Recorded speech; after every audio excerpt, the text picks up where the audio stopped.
Shalom Bapak Ibu, Saudara-saudari, adik-adik yang sangat dikasihi oleh Tuhan Yesus. Nas yang akan kita renungkan kali ini adalah dari Lukas 14 ayat 25 sampai 35. Sebagian besar dari ayat-ayat yang akan kita renungkan kali ini saya ambil dari Alkitab terjemahan bahasa Indonesia versi terjemahan baru. Tema yang akan kita renungkan kali ini adalah mengikut Yesus panggilanku. Dari membaca nas kita ini dengan seksama di dalam konteks Alkitab, kita mengetahui bahwa mengikut Yesus adalah panggilan dari Tuhan. Dari nas kita ini kita mengetahui bahwa mereka yang dipanggil oleh Tuhan untuk mengikuti Yesus dipanggil pula untuk menyerahkan diri mereka secara total kepada Yesus. Ayat 26, 27, dan 33 secara tersirat menunjukkan hal ini. Pengikut-pengikut Yesus ini dipanggil pula untuk menilai dengan benar. Ayat 28 sampai 32 secara tersirat menunjukkan hal ini. Dan mereka yang dipanggil untuk mengikut Yesus juga dipanggil untuk menjadi garam yang asin, sebagaimana secara tersirat ditunjukkan oleh ayat 34 dan 35. Selanjutnya mari kita renungkan lebih dalam mengenai panggilan dalam mengikut Yesus adalah panggilan untuk menyerahkan diri secara total kepada Yesus. Dari ayat 26, jikalau seorang datang kepadaku dan ia tidak membenci bapanya, ibunya, istrinya, anak-anaknya, saudara-saudaranya laki-laki atau perempuan, bahkan nyawanya sendiri, ia tidak dapat menjadi muridku. Kita mengetahui bahwa Yesus memanggil para pengikutnya untuk menyerahkan diri mereka secara total kepada Yesus. Yesus memanggil para pengikutnya untuk hanya mempersembahkan kasih mereka kepada Yesus, bukan kepada ayah, ibu, istri, anak, saudara laki-laki, atau saudara perempuan, bahkan diri sendiri. Matius 10 ayat 37 memperkuat hal ini. Barang siapa mengasihi bapa atau ibunya lebih daripadaku, ia tidak layak bagiku. Dan barang siapa mengasihi anaknya laki-laki atau perempuan lebih daripadaku, ia tidak layak bagiku. Kedua ayat ini secara tersirat menunjukkan kepada kita bahwa hanya Yesuslah yang layak menerima kasih dari pengikut-pengikutnya. Salah satu penafsiran lebih jauh dari kedua ayat ini adalah bagi pengikut-pengikut Yesus tidak seyogianya mereka mengasihi ayah, ibu, istri, anak, saudara laki-laki atau perempuan, bahkan diri sendiri secara langsung. Kasih yang disampaikan secara langsung kepada ayah, ibu, istri, anak, saudara laki-laki atau perempuan, bahkan diri sendiri dapat membuat ayah, ibu, istri, anak, saudara laki-laki atau perempuan, bahkan diri sendiri menjadi berhala bagi kita di mata Tuhan. Yang seyogianya adalah bagi pengikut-pengikut Yesus, kasih mereka harus dipersembahkan secara total kepada Yesus. Baru kemudian Yesus memberkatkan kasih-Nya kepada pengikut-pengikutnya melalui Roh Kudus Yesus yang ada di dalam pengikut-pengikutnya, berbuah buah roh yang adalah termasuk kasih. Dan buah roh yang adalah kasih yang datangnya dari Tuhan, yang ada di dalam diri pengikut-pengikut Yesus ini, yang kemudian akan dialami oleh si ayah, si ibu, si istri, si anak, si saudara laki-laki atau perempuan, bahkan diri sendiri tadi. Dari ayat 27, barang siapa tidak memikul salibnya dan mengikut aku, ia tidak dapat menjadi muridku. Membacanya dalam konteks Alkitab secara keseluruhan, kita mengetahui bahwa Yesus memanggil para pengikutnya untuk mempersembahkan, mengorbankan segala kenyamanan, kenikmatan hidup mereka demi Yesus. Kenyamanan, kenikmatan hidup yang tidak dipersembahkan demi Kristus dapat menjadi berhala bagi pengikut-pengikut Yesus. Matius 16 ayat 24 memperkuat hal ini.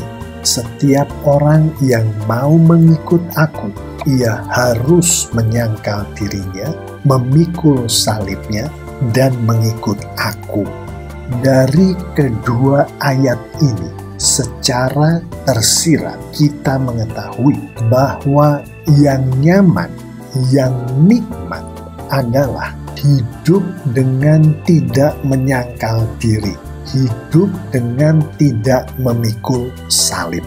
Namun pengikut-pengikut Yesus dipanggil untuk menyangkal diri, untuk memikul salib, yaitu mempersembahkan kenyamanan, kenikmatan hidup mereka demi Yesus. Dari ayat 33, demikian pula lah tiap-tiap orang di antara kamu yang tidak melepaskan dirinya dari segala miliknya tidak dapat menjadi muridku.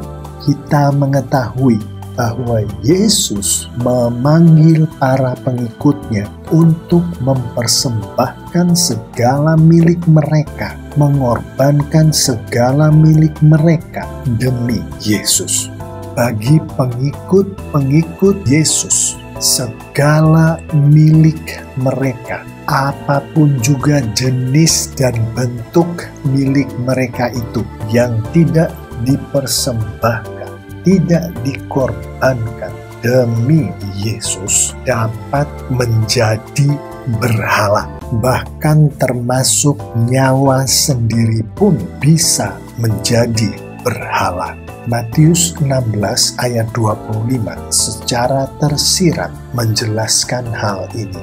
Karena barang siapa mau menyelamatkan nyawanya, ia akan kehilangan nyawanya. Tetapi barang siapa kehilangan nyawanya karena aku, ia akan memperolehnya.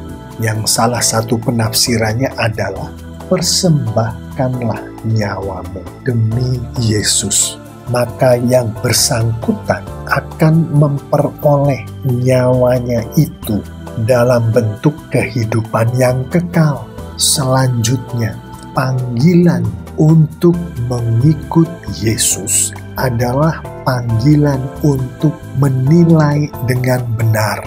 Dari ayat 28, sebab siapakah di antara kamu yang kalau mau mendirikan sebuah menara tidak duduk dahulu membuat anggaran biayanya, kalau cukup uangnya untuk menyelesaikan pekerjaan itu?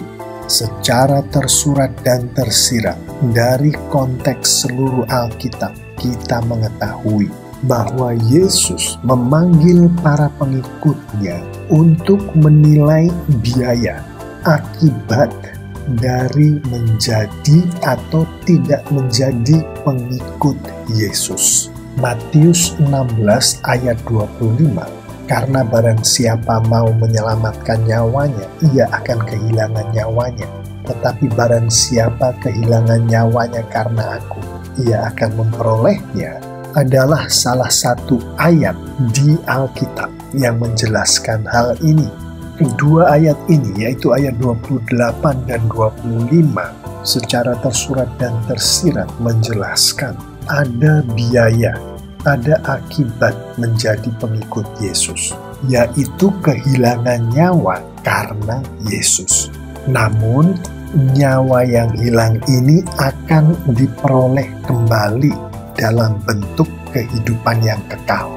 Ada juga biaya, ada juga akibat dari tidak menjadi pengikut Yesus, yaitu yang bersangkutan menyelamatkan nyawanya selama yang bersangkutan ada di dunia.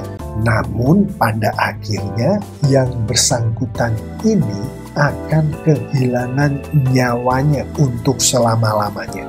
Pada saat Tuhan memanggil seseorang untuk menjadi pengikut Yesus, Tuhan juga memanggil orang yang bersangkutan untuk menilai biaya, menilai akibat dari orang termaksud menjawab panggilan Tuhan itu, yaitu menjadi pengikut Yesus, dan dari orang termaksud tidak menjawab panggilan Tuhan atau tidak menjadi pengikut Yesus.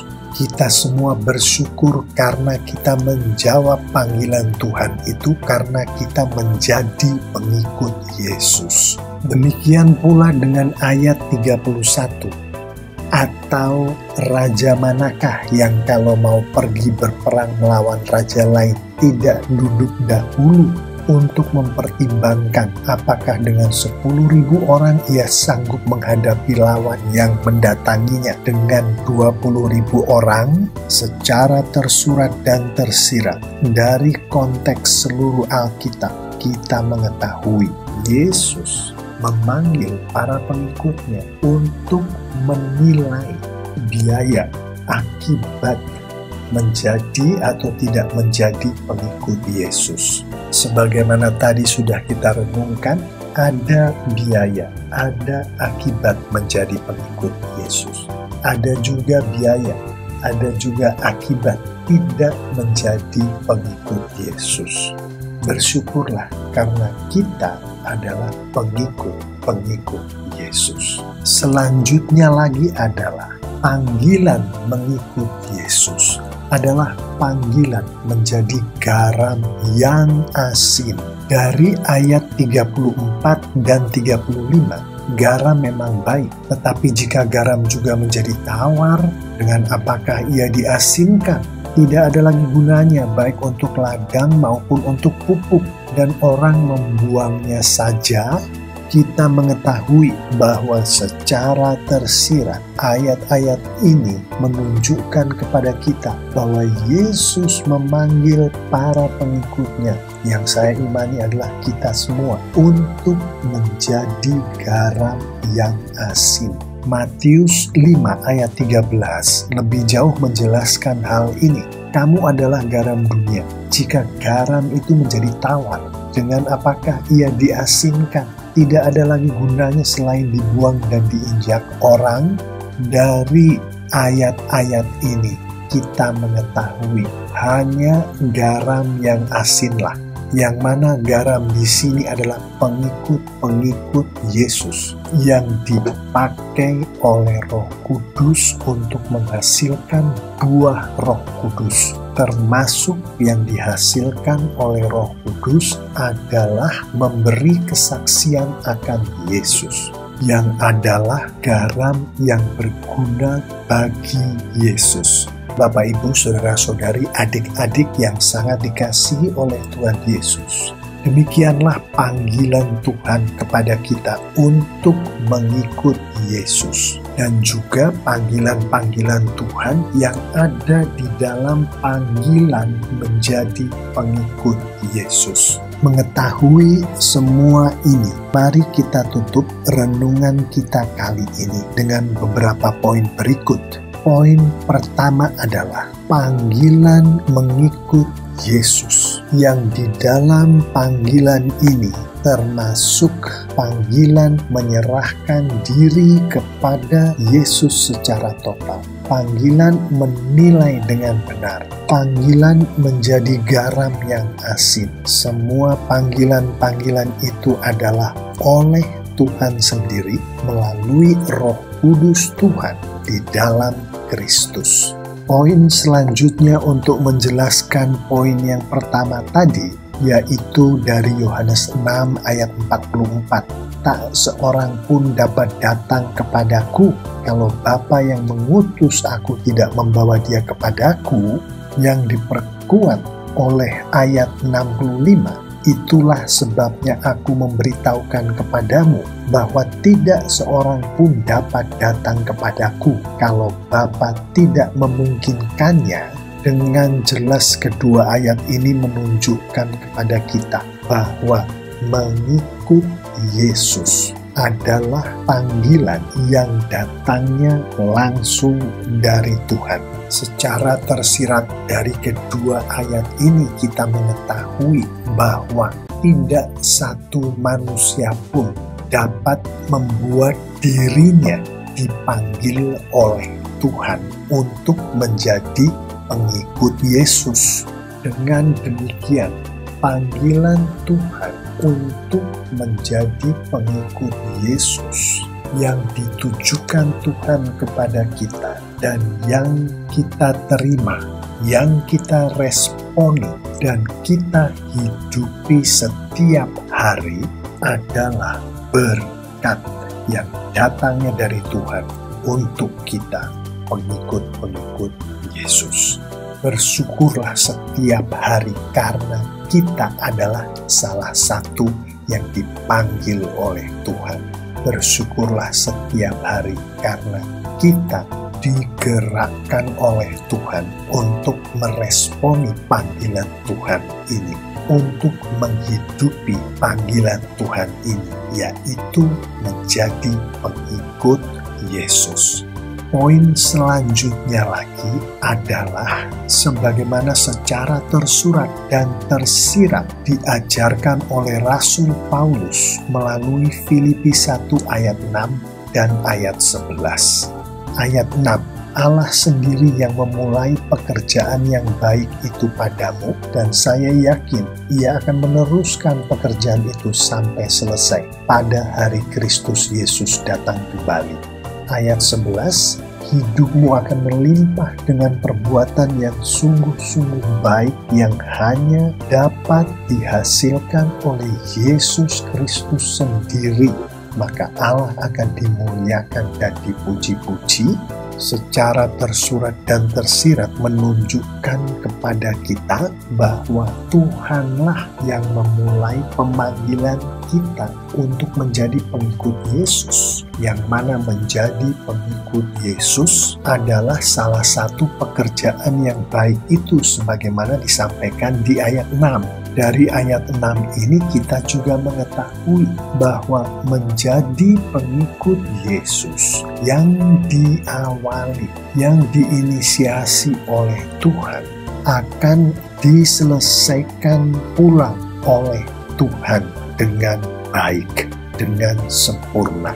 Dan di dalam kita menghidupi pekerjaan yang baik itu, perbuatan yang sungguh-sungguh baik itu, yang mana termasuk di dalam pekerjaan yang baik, perbuatan yang sungguh-sungguh baik itu adalah menjadi pengikut Yesus. Dari ayat 11 secara tersurat dan tersirat kita mengetahui bahwa Yesus sendirilah yang mengerjakan dan menghasilkan keberlangsungan perbuatan baik, pekerjaan baik yang dimulai oleh Tuhan dan yang akan diakhiri oleh Tuhan.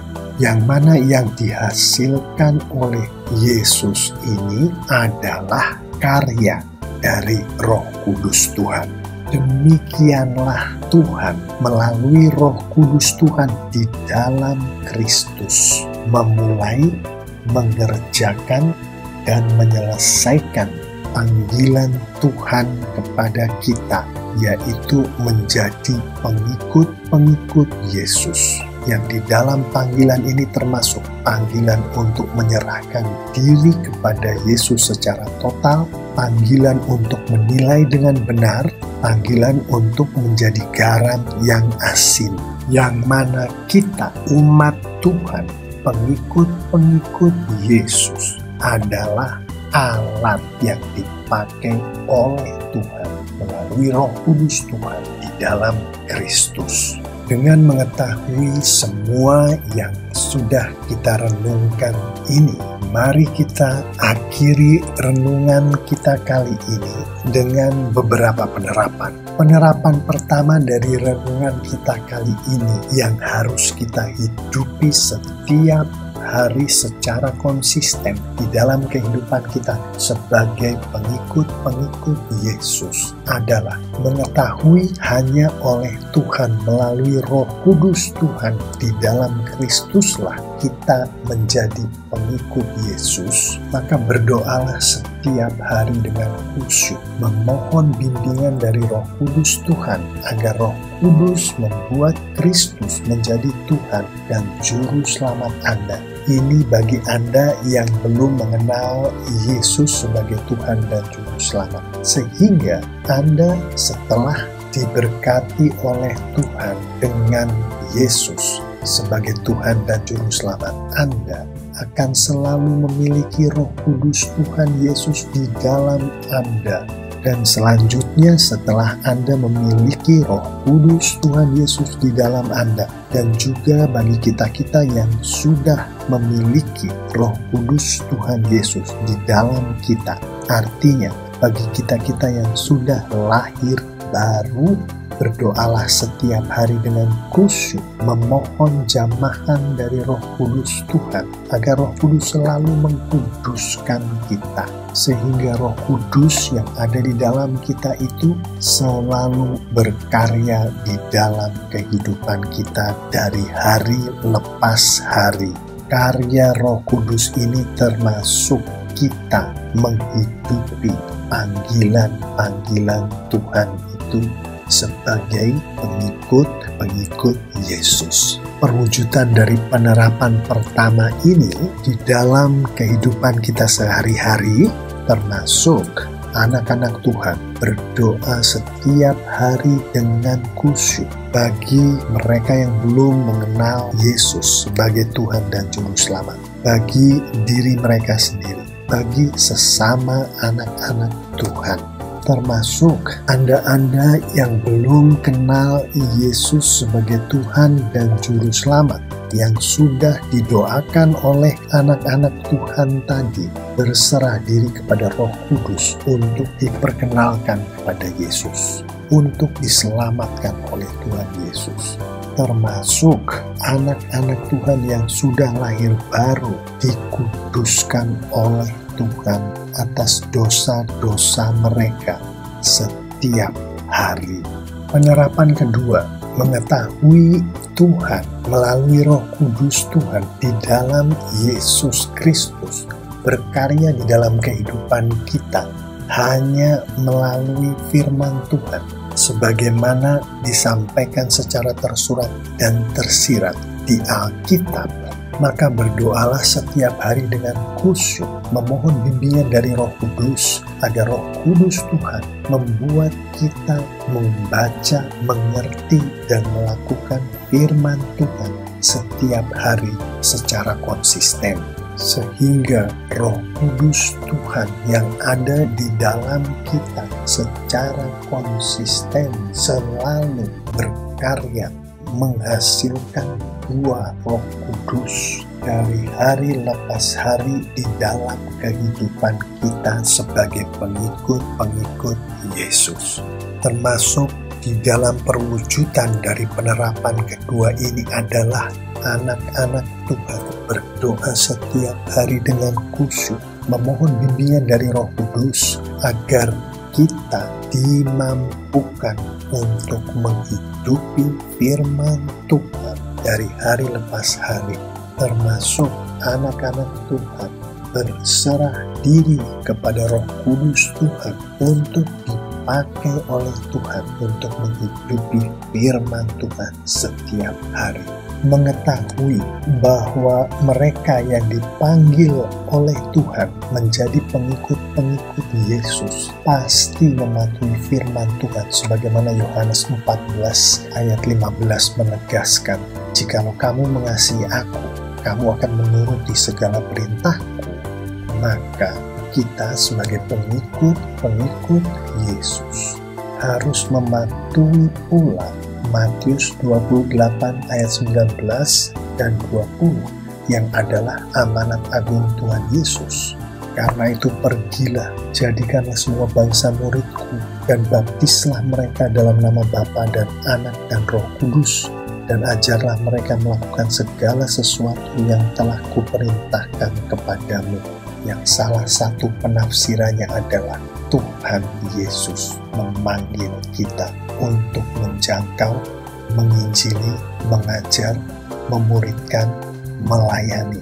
Dan dengan mengetahui Tuhan melalui Roh Kudus Tuhan di dalam Kristus Yesus berkarya di dalam kehidupan kita hanya melalui firman Tuhan, termasuk amanat agung Tuhan Yesus, maka berdoalah setiap hari dengan khusyuk, memohon bimbingan dari Roh Kudus agar Roh Kudus Tuhan membuat kita untuk membaca, mengerti, dan melakukan amanat agung Tuhan Yesus. Yang perwujudan dari penerapan 3 ini termasuk anak-anak Tuhan berdoa setiap hari dengan khusyuk, memohon Roh Kudus memampukan kita anak-anak Tuhan ini untuk menghidupi amanat agung setiap hari. Termasuk anak-anak Tuhan berserah diri pada Roh Kudus Tuhan untuk dipakai oleh Tuhan untuk menghidupi penjangkauan, penginjilan, pengajaran, pemulihan, pelayanan setiap hari untuk kemuliaan Tuhan.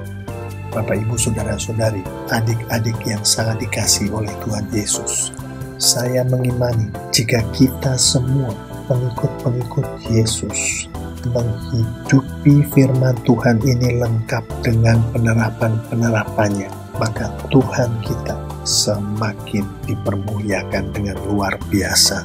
Alkitab menunjukkan kepada kita secara tersurat dan tersirat anak-anak Tuhan, pengikut-pengikut Yesus yang dipakai oleh Tuhan untuk kemuliaan Tuhan, semakin diberkati oleh Tuhan dengan luar biasa pula. Amin.